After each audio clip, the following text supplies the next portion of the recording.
Hai teman-teman di seluruh Nusantara, pada kesempatan kali ini saya akan melakukan perbaikan AC split, yang mana kerusakan AC ini adalah kurang dingin. Untuk itu saya akan coba lakukan pengetesan terlebih dahulu. Di sini saya hidupkan dulu AC-nya. Ini. Oke, kita tunggu dulu dalam beberapa saat. Menurut keterangan, AC ini kurang dingin sehingga ruangan ini terasa kurang nyaman. Oke, ini adalah AC inverter ya. Ini AC inverter dan ini adalah AC terbaru, memiliki keunggulan yaitu 70% lebih hemat pemakaian konsumsi listriknya. Oke, untuk memastikan kita akan coba lakukan pengecekan di bagian unit outdoor, yang mana nanti akan kita lihat bagaimana kerusakannya akan terlihat apabila kita lihat di bagian pipa outdoor. Oke, kita akan menuju ke unit outdoor. Nah, ini adalah AC dual inverter dan di sini kita bisa lihat untuk modelnya T10E V4 UWAC. Nah, memiliki daya sebesar 920 watt dengan arus 5,2 ampere dan menggunakan jenis Freon R32. Oke, untuk mengecek kita buka dulu di bagian kap di pipa nevelnya ini. Di sini nampak untuk pipa seperempatnya terlihat seperti bersalju dan ini menandakan indikasi pada sistem pendinginnya ini mengalami kekurangan gas freon, atau bisa jadi karena terjadi kebocoran pada sistem ya. Di sini terjadi salju. Oke, namun di sini memang terasa dingin ya untuk pipa-pipanya. Baik, kita sudah bisa dapat kesimpulan bahwa di sini kita akan coba lakukan pengecekan bagian-bagian instalasinya nih, bagian nepelnya apakah memang ada kebocoran. Namun sebelumnya kita harus cek terlebih dahulu berapa tekanan freon saat ini pada saat running ini. Kita akan coba cek berapa tekanannya. Dan untuk Freon R32 biasa memiliki tekanan pada AC konvensional sebesar kurang lebih sekitar 150 sampai 160 PSI. Namun untuk jenis inverter sedikit berbeda ya. Oke, di sini setelah saya lakukan pengukuran, di sini tekanannya sebesar 75 PSI ya, yang seharusnya pada umumnya harus 100 lebih, 130 atau 150. Nah, di sini menunjukkan di skala 75 PSI ya, jadi sangat jauh kurangnya. Jadi sudah dapat kesimpulan bahwa untuk unit AC ini mengalami kebocoran pada sistem. Oke, kita akan coba cek lagi berapa arusnya saat ini pada saat running ini. Yang tadi menurut keterangan dari tabelnya itu arusnya sebesar 5,2 ampere saat running start awal ya. Namun biasanya untuk AC inverter ini apabila sudah tercapai suhu dinginnya, arusnya akan turun ya. Ampernya turun. Jadi konsumsi pemakaian dayanya pun menjadi sangat irit. Baik, di sini kita coba ukur untuk arusnya sebesar 1,55 ampere atau 1,6 ampere. Wah, sangat kecil ya. Jadi karena tekanan gas freonnya ini berkurang, maka arusnya pun semakin kecil. Nah, ya di sini sudah terlihat ya jelas tidak normal. Untuk tekanan gas freonnya juga sangat berkurang. Baik, kita akan coba matikan dulu unit AC-nya. Kita akan coba cari di mana letak kebocoran pada unit AC ini. Dan ruangan ini saya rasakan memang tidak terasa dingin ya. Ini yang menyebabkan AC ini menjadi tidak nyaman. Oke, saya matikan dulu unit AC-nya. Dan kita akan kembali lagi ke luar untuk melakukan pengecekan yang lebih detail ya di bagian unit outdoornya. Dan di bagian unit outdoor ini, di sini untuk jarum manifoldnya pada saat AC-nya off, tekanan freonnya sudah naik di skala 220 PSI. Nah, di saat terjadi penekanan pada instalasi ini dan unit outdoor, ada baiknya kita coba cek terlebih dahulu di bagian sambungan nepel ya. Apakah memang ada indikasi kebocoran. Jadi sebelum kita melakukan pembongkaran, baik itu indoor maupun outdoor, tidak ada salahnya kita lakukan pengecekan terlebih dahulu di bagian nepel-nepelnya ini. Dan sambungan-sambungannya ini kita cek apakah memang ada kebocoran. Di sini saya coba telusuri, saya periksa di bagian nepelnya ini, di sambungannya, apakah ada indikasi kebocoran. Oke, di sini kita cek, sepertinya tidak nampak ya untuk kebocorannya. Jadi ini kebocorannya sangat halus teman-teman, jadi sangat sulit kita mendeteksinya. Untuk sambungan di indoornya ini tidak ada nampak kebocoran. Dan kita coba beralih ke sambungan nepel yang menuju ke outdoor. Apakah di sini terdapat indikasi kebocoran? Dan apabila kita mendapatkan titik kebocorannya, maka perbaikan ini terasa lebih mudah. Oke, untuk tekanannya di sini masih tetap konstan 200 lebih ya, malah ini cenderung naik. Oke, jadi tidak nampak di mana letak kebocorannya.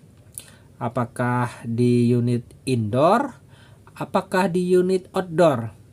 Nah ini, jadi kita harus memastikan di mana ya letak kebocorannya.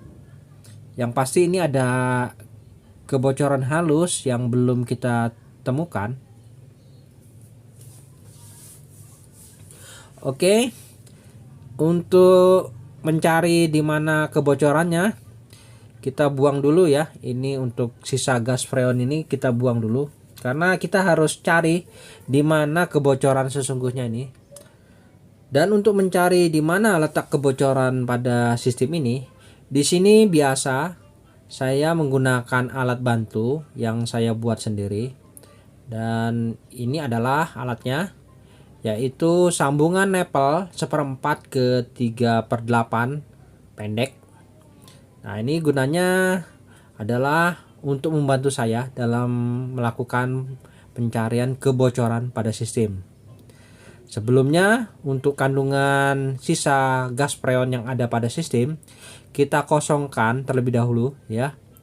Jadi tidak perlu disimpan, karena kita harus detail mencari di mana letak kebocorannya. Oke, untuk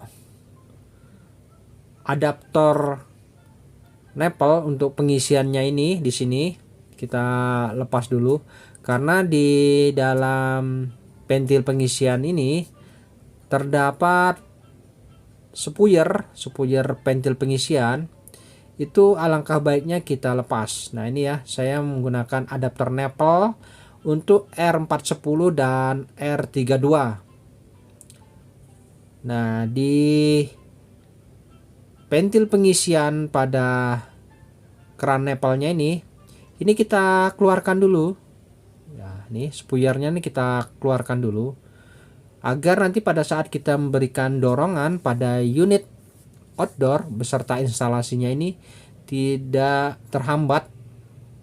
Nah ini spuyernya ya, ini alangkah baiknya kita keluarkan dulu untuk melakukan proses penekanan menggunakan sambungan nepel tadi yang kita buat sendiri. Oke, cara melakukan pengecekan kebocoran kita harus lakukan secara bersamaan, yaitu pada bagian unit indoor maupun outdoor kita lakukan penekanan bersama-sama. Yang pertama di sini untuk nut nepel 3/8 ini kita lepas terlebih dahulu. Nah, ini kita lepas nutnya ini. Nah, ini nutnya ini yaitu jalur yang menuju ke unit indoor beserta instalasinya. Nah, ini ya. Jadi pipa 3/8 ini mengarah ke unit indoor, kemudian balik lagi ke outdoor. Dan untuk keran nepelnya yang 3/8 kita tutup dengan nut nepel 3/8 ini. Ya. Apabila teman-teman tidak memiliki ini bisa membuat dengan seperti ini ya. Kita bisa buat saja dan ujung pipanya bisa dilas permanen saja. Oke, kita pasang dulu tutup nutnya ini di nepel 3/8. Oke, kita coba kencangkan. Nah, secara tidak langsung apabila kita berikan tekanan maka tidak tembus ya, karena tertutup sudah. Oke, selanjutnya di sini kita akan coba bagi dua, yang mana di sini adalah jalur outdoor ya. Apabila kita dorong, dan di sini adalah jalur indoor. Jadi terbagi dua. Dan untuk membagi dua kita tutup keran nepel 1/4-nya ini.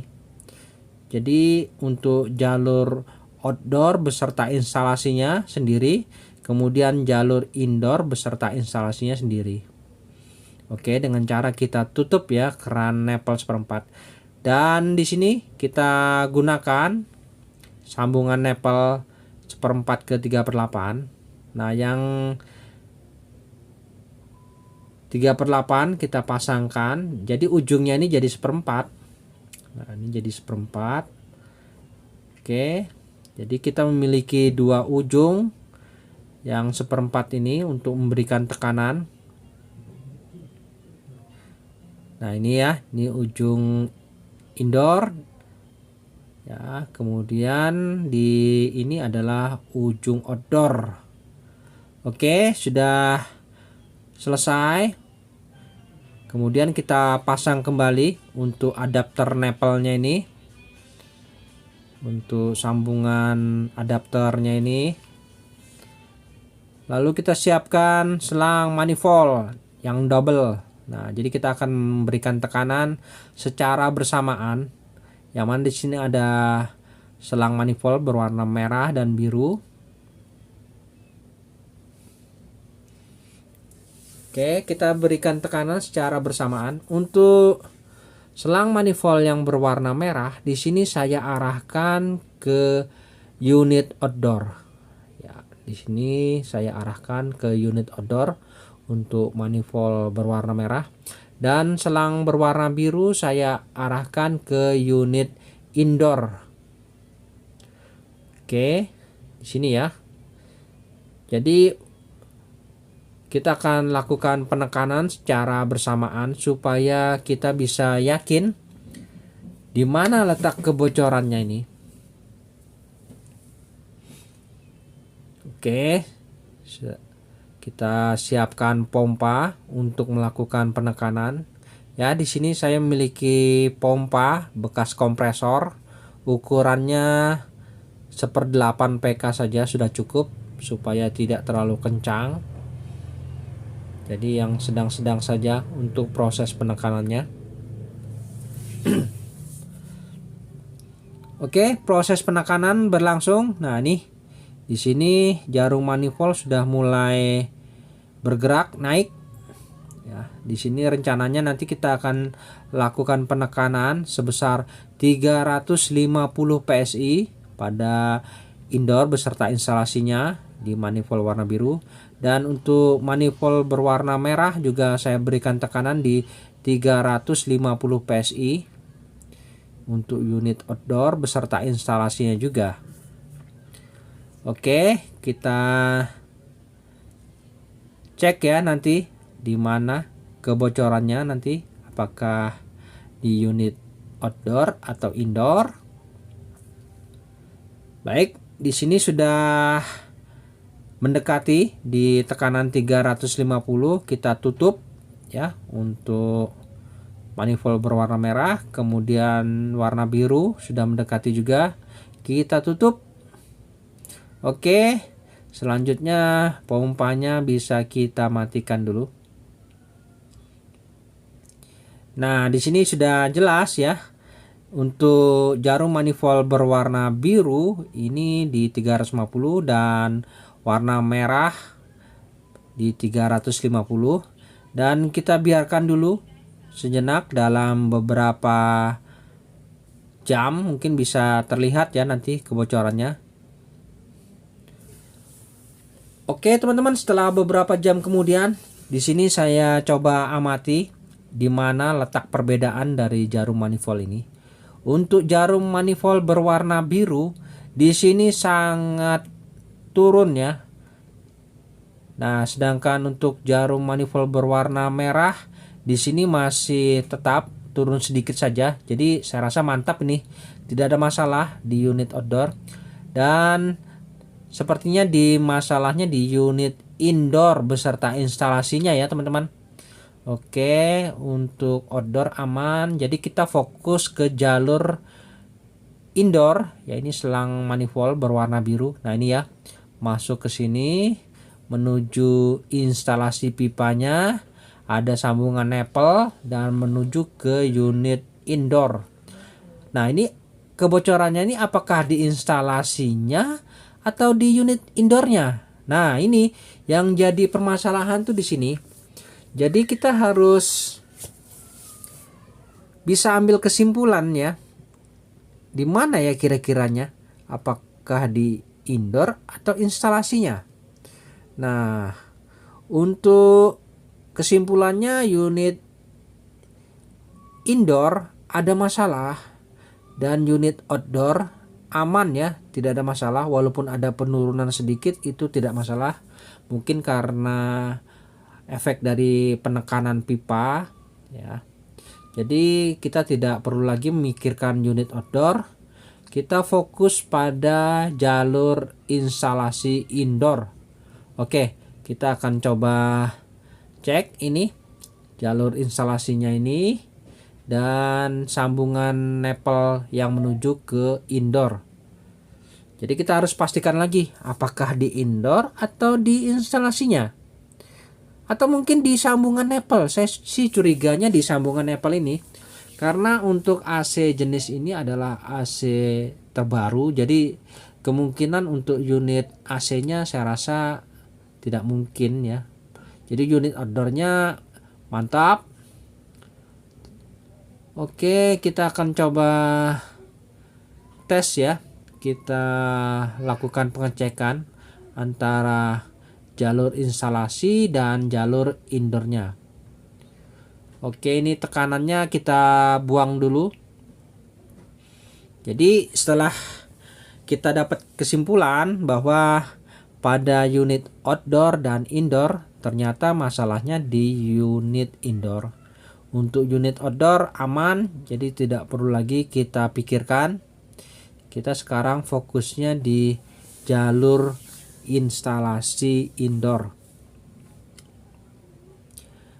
Oke, saya buang dulu tekanan yang ada pada unit outdoor. Dan ini jangan diubah ya, selang manifoldnya ini sementara yang menuju ke instalasinya ini. Oke. Dan untuk melakukan pengecekan jalur instalasi, di sini kita buka saja nepelnya ini. Sambungan nepel 1/4 dan 3/8-nya ini kita buka saja. Di sini kita akan coba pisahkan antara jalur instalasi dan jalur menuju ke unit indoor.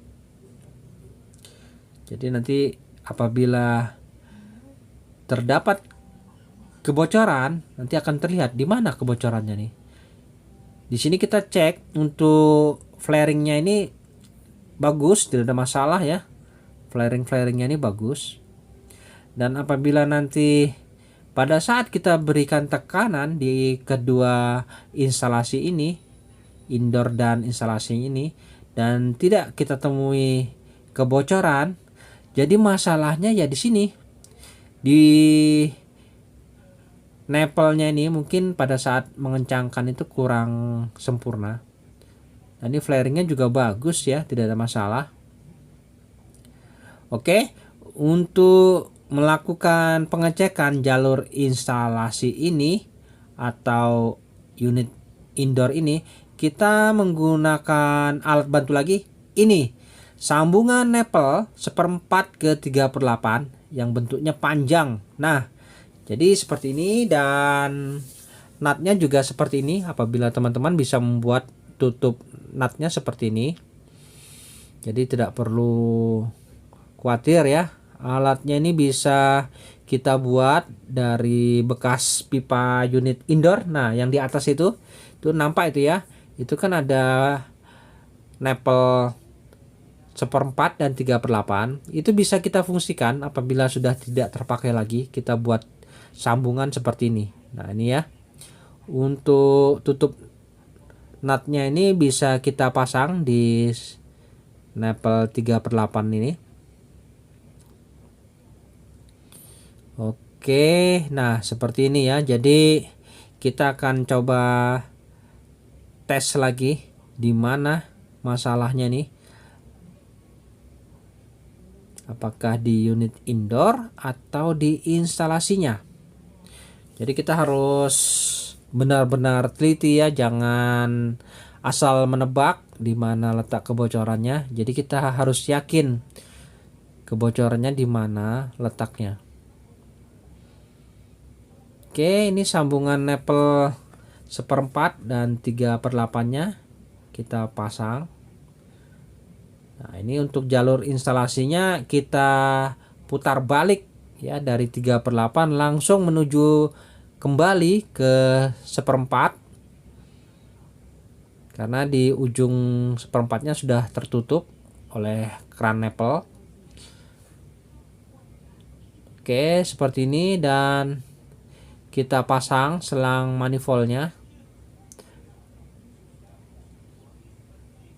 Nah, ini untuk selang manifoldnya yang menuju ke unit indoor kita pasang yang berwarna merah.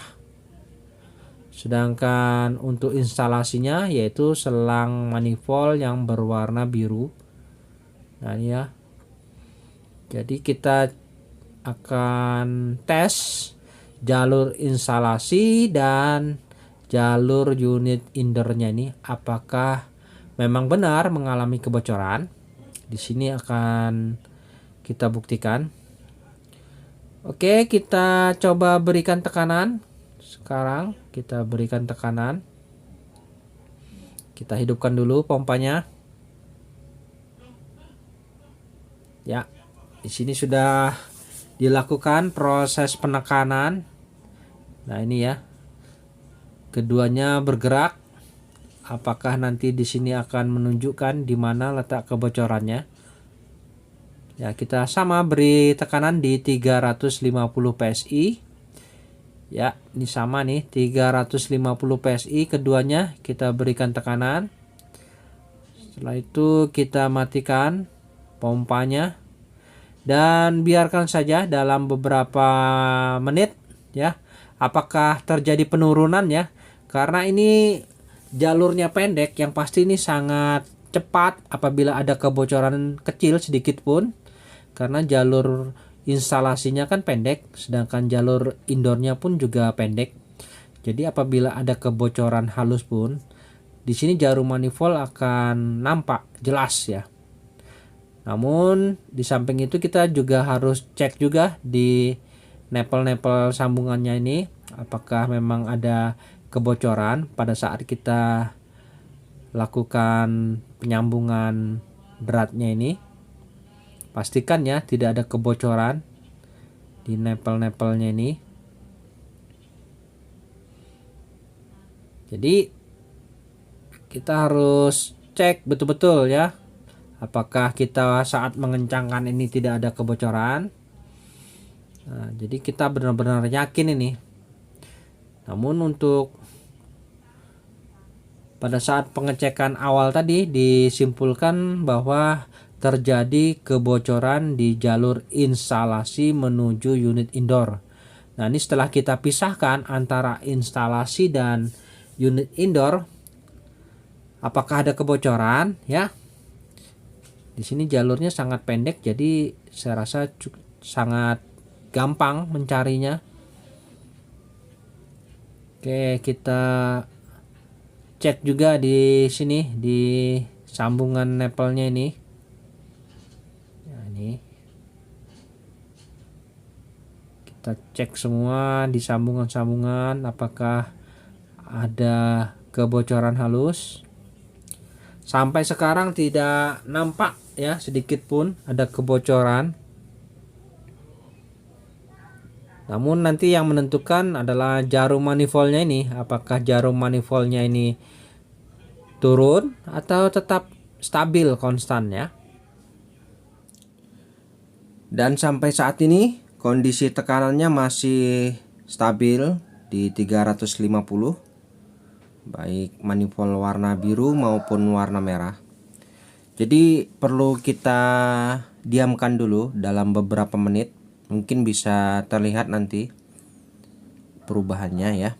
Oke, sementara kita biarkan saja dulu, nanti kita cek kembali. Baik, di sini setelah kita biarkan dalam beberapa menit, kita bisa cek kembali ya kondisinya bagaimana, apakah ada penurunan. Kita lihat dulu di manifold berwarna biru. Di sini skalanya masih konstan ya, artinya mantap, tidak ada permasalahan. Mari kita coba lihat di manifold berwarna merah. Nah, di sini ada penurunan sedikit ya. Dan jalur ini menuju ke unit indoor. Artinya kita akan coba lakukan pembongkaran saja di bagian unit indoor ini. Oke, jadi positif ini masalahnya di unit indoor ada kebocoran. Jadi kita tidak perlu lagi ragu, langsung saja unit indoornya kita turunkan dan kita akan coba lakukan pengecekan secara detail lagi ya untuk unit indoornya. Baik, saya akan coba bongkar unit indoornya terlebih dahulu. Baik teman-teman, di sini unit indoor sudah saya coba turunkan dan kita akan bongkar dulu kap-kapnya ini. Untuk proses pembongkaran kap, di sini terdapat soket sensor. Nah, ini bisa kita lepas dulu. Lakukan proses pembongkaran unit indoor ini secara hati-hati dan perhatikan letak-letak soketnya sebelum kita melakukan pembongkaran. Nah, di bagian unit indoor kita akan coba melepas bagian evaporator, yang mana terdapat beberapa skrup yang harus kita lepas, baik di bagian sebelah kanan maupun kiri. Nah, ini ada beberapa skrup. Kemudian untuk mempermudah proses pembongkaran, di sini Untuk box modul bisa kita lepas dulu, supaya kita bisa melepas evaporatornya ini, karena ada skrup yang tersembunyi di bagian sisi sampingnya ini. Untuk kabel termistor, nah ini apabila kita coba bisa lepas, silahkan dilepas. Dan apabila mengalami kesulitan, jangan dipaksa ya. Jadi mungkin alangkah baiknya kita potong saja kabelnya, karena ini berisiko apabila kita paksa nanti termistornya bisa rusak. Ya, di sini sangat keras ya untuk termistornya ini.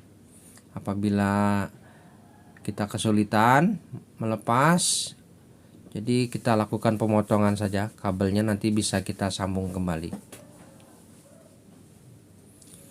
Dan di bagian sisi sampingnya ini ada skrup yang tersembunyi, kita harus lepas.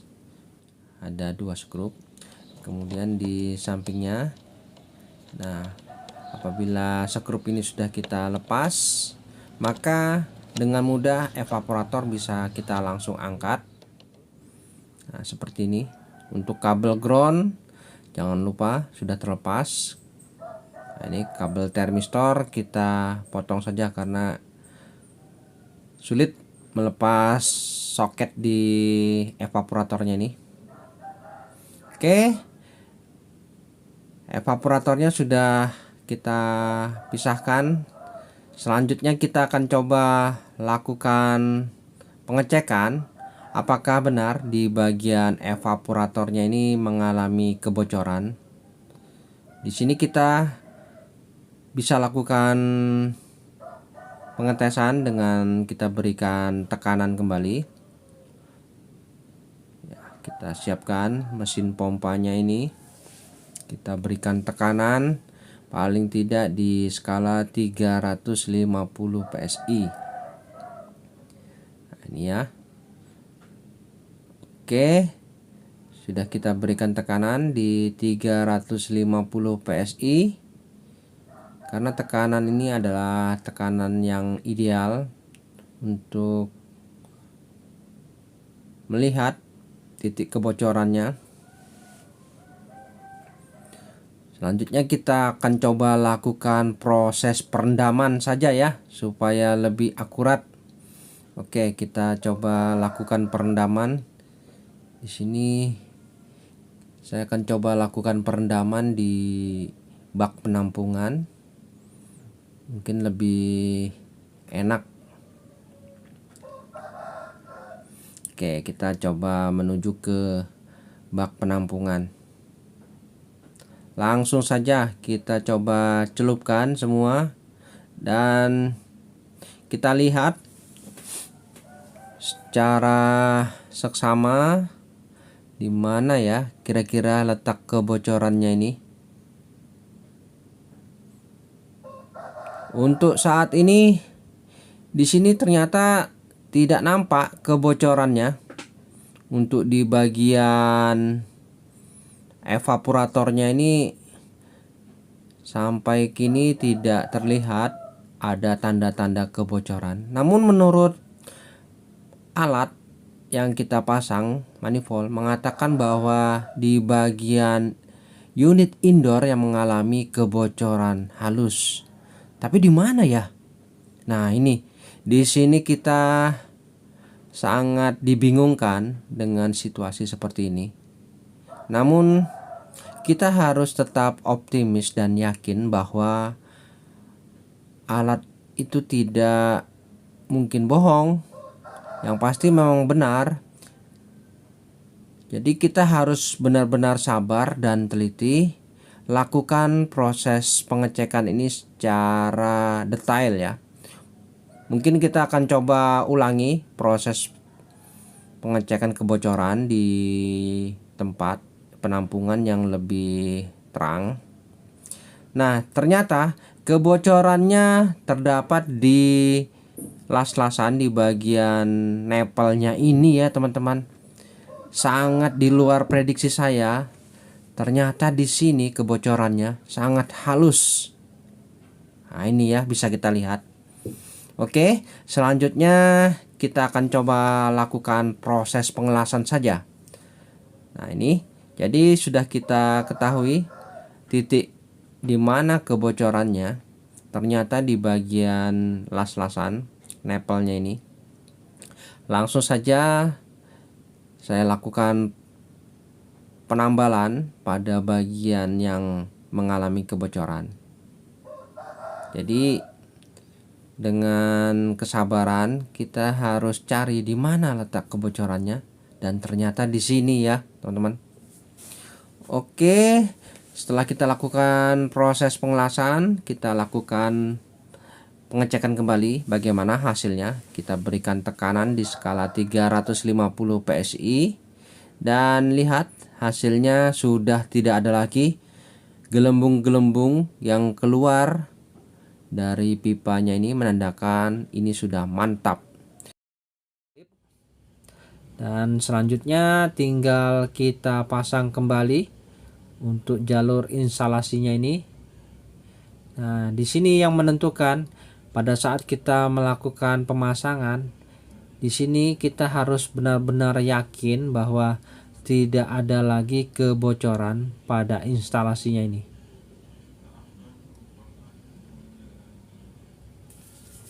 Oke, ya saya pasang dulu untuk jalur instalasinya ini ya. Oke, seperti ini.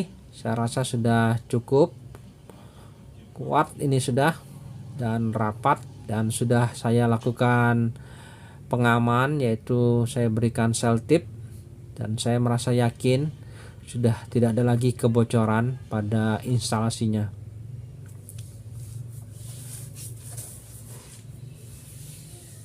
Dan untuk kasus unit AC ini memang sebelum saya kerjakan ini selalu saja mengalami masalah kekurangan gas freon, dan sudah dilakukan penambahan freon sebanyak 2 kali dan hasilnya ya masih seperti ini. Selanjutnya kita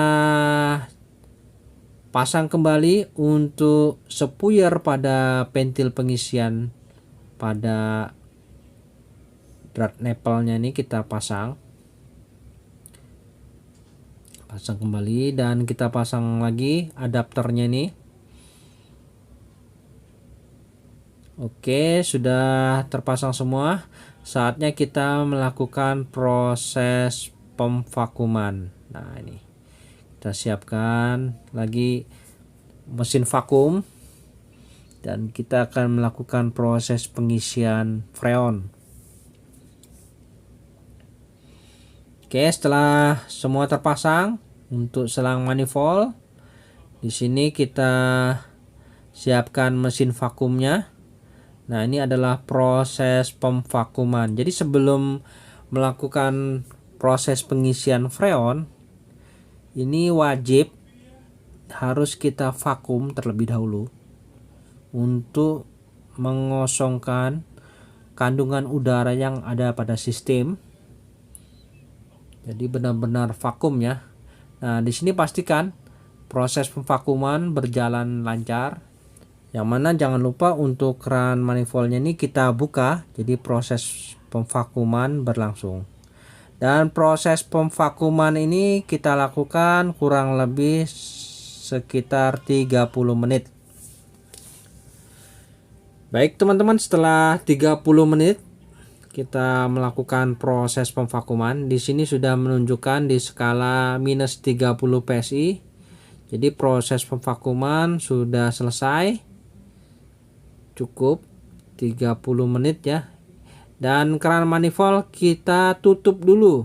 Ya, kita tutup dulu keran manifoldnya ya. Nah, ini ya proses pemvakuman berlangsung, dan jangan lupa minus 30 kita tutup, dan mesin vakumnya kita matikan. Jadi setelah kita matikan mesin vakumnya ini, Di sini selang manifoldnya kita lepas dan beralih kita arahkan ke tabung freon. Nah, di sini saya menggunakan freon R32. Nah, ini ya. Jadi isinya ini R32. Saya beli kiloan saja. Jadi saya beli secukupnya dan pastikan di sini gas freonnya ada ya. Oke. Selanjutnya kita pasang selang manifold menuju ke freon. Kemudian kita buka keran freonnya ini. Ini tidak langsung freon akan menekan menuju ke selang manifold, dan jangan lupa kita buang ya udara yang terjebak di selang manifold. Oke, jangan lupa kita buang ya udara yang terjebak di selang manifold. Setelah itu baru kita boleh melakukan proses pengisian freon. Nah, ini saya coba lakukan pengisian freon pada sistem. Nah, ini kondisinya unit mati ya. Unitnya mati. Kita coba isi. Di sini kita coba isi dulu kurang lebih sekitar 100 PSI. Nah, ini ya sudah masuk di skala 100 PSI. Kondisi mesin kompresornya ini lagi mati dan kita hidupkan dulu. Setelah itu kita hidupkan unitnya dan kita masuk ke kamar. Nah, kita akan coba hidupkan dulu unit AC-nya ini sebelum melakukan proses pengisian freon kembali. Nah, ini kita coba hidupkan. Dan setelah kita hidupkan, di sini jarum manifold akan bergerak turun. Dan kita akan coba ukur berapa arusnya ini pada saat running start awal tanpa beban. Di sini arusnya sebesar 1,6 ampere. Ya. Oke. 1,6 ampere ya. Dan selanjutnya kita bisa lakukan proses pengisian freon secara perlahan ya. Kita lakukan penambahan freonnya ini secara perlahan-lahan. Dan setelah kita lakukan pengisian freon di tekanan 120 PSI. Nah, ini ya tekanannya di 120 PSI. Di sini kita lihat arusnya sebesar 4,4 ampere. Dan untuk pipa 3/8-nya sudah terlihat basah. Untuk tetesan air pada unit indoor di sini cukup deras ya, sudah menandakan ruangan ini sudah dingin. Sudah dingin ya. Dan ternyata AC dual inverter ini sangat cepat ya proses pendinginannya, karena dia menggunakan dua pendorong, yaitu dual inverter ini, dua tenaga ya teman-teman. Nah, ini tekanannya sebesar 120 PSI ternyata ya. Beda dengan AC konvensional. Dan arusnya di sini 4,2 di saat running awal. Nanti apabila sudah dingin, ini arusnya akan turun ya. Pipa 3/8-nya juga terasa sangat dingin ya. Tetesan airnya sangat deras. Nah, kencang ini. Yang pasti ruangan ini sangat dingin ya teman-teman. Mantap. Baik, kita akan coba lihat lagi untuk tekanan freonnya ya. Di sini ternyata tekanannya hanya di 120 PSI. Selanjutnya kita lepas saja selang manifold yang menuju ke ventil pengisian. Kita lepas saja. Oke, setelah terlepas kita tutup semua nepel-nepelnya ini dan kita rapikan ya. Untuk penutup-penutupnya semua, lihat ya, Kencang sekali ya tetesan airnya ini. Seperti AC 2 PK ya, padahal ini AC 1 PK. Baik, kita coba cek untuk suhu di ruangan ini. Wah, pada saat saya masuk sangat terasa dinginnya ya. Memang AC inverter ini memang wah, mantap ya. Oke, di sini saya amati untuk suhu ruangannya sangat mantap. Baik teman-teman, sampai di sini dulu perjumpaan video saya dan kita akan ketemu lagi pada video-video saya selanjutnya. Sampai jumpa.